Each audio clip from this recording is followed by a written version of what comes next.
Eneste, der er mega skuffet i dag. I dag så ser jeg Ekstrabladet. Fie Laursen mobber offer, fester fyrer den af sammen med Peter Ulven.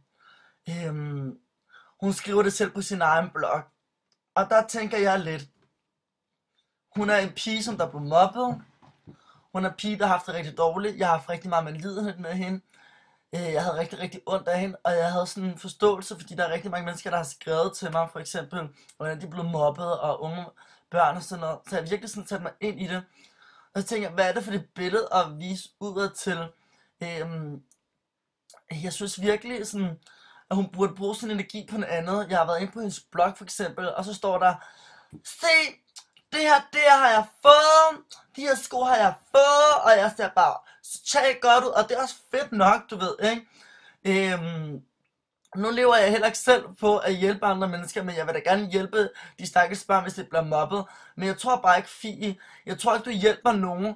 Jeg tror ikke, du hjælper Fede Dorit med at poste dine små kjoler ud, eller hvad for nogle stiletter du går med. Eller du hjælper nok heller ikke Frederik eller Simone, eller hvem nu det er, med at du poster og fortæller, at du har ligget og halvsvedt med Ulven Peter. Jeg tror ikke, det er den måde, du hjælper. Jeg tror ikke, det er den forbillede, de unge mennesker vil have. Jeg tror, de vil have hjælp. Jeg tror, du burde skrive på din blog, sådan for at sidde og skrive, hvad for en kjole det er. Så synes jeg virkelig, du burde skrive, hvordan de kan håndtere den mobning. Og du har ikke skrevet så meget. Det er generelt din blog, det handler bare om nogle fede billeder, hvor du ser skide godt ud, og du ligner en topmodel for jeg ved ikke hvor, og du ligner på ingen måde en nørd, og du ligner på ingen måde en offer, du ved, ikke? I'm so sorry, I'm so care, og jeg ved godt, det er mega hårdt sagt, og jeg får sikkert totalt mange sviner, men jeg kan ikke lade være med at have min holdning, og jeg blev bare mega skuffet over i dag, da jeg så den artikel på Ekstrabladet. Jeg blev mega irriteret, da jeg læste din blog, for det første, der kom op på din blog, der er en artikel om, hvad for nogle fede sko du render rundt med, og for en lille kjole du render rundt med. Alle har en image. Jeg synes bare, at den image, som du har fået, du har fået en image, hvor du er blevet kendt på, at du er blevet offeret, og du er blevet, hvordan kan man sige, mobbet. Og så synes jeg bare, at du skulle bruge det til at hjælpe de unge mennesker.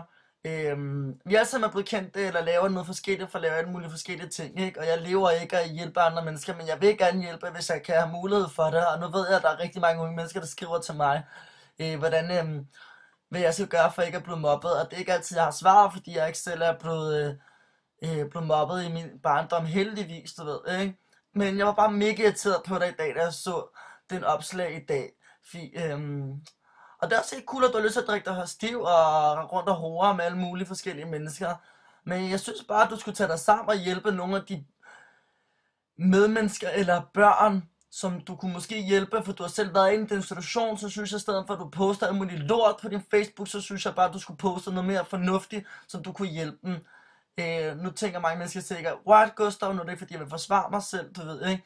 Jeg poster også alt muligt ting på min Facebook, det er generelt for at underholde folk, fordi jeg kan lide at underholde folk, jeg entertainer, og det er det, jeg lever. Jeg lever i generelt at få folk til griner, det elsker jeg, det er det, jeg brænder for. I'm so sorry, det er sådan en sur video, men jeg kunne bare ikke lade være med at lukke min røv i dag.